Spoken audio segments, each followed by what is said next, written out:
Above all else God your heart, for everything you do flows from it.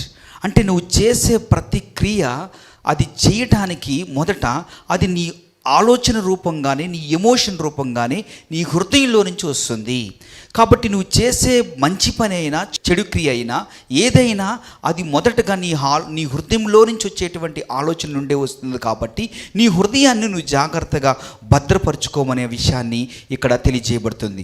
చూడండి, ఈరోజు మానవుల్ని చూసినట్లయితే most of the people are focusing on the external appearance, reputation and performance. అంటే చాలామంది మరి బయటికి మనం చాలా బాగున్నట్లుగా, మన ఎపీరియన్స్ బాగున్నట్లుగా, లేదా మనం భౌతికంగా మరి బాహాటంగా మనం చాలా మంచివారుగా అన్నట్లుగా వారు చూస్తున్నారు. మంచి రిప్యుటేషన్ కోసం వారు చూస్తున్నారు, ఎపీరియన్స్ కోసం చూస్తున్నారు. వారి పెర్ఫార్మెన్సెస్ బయటికి చాలా బాగుంటున్నాయి. కానీ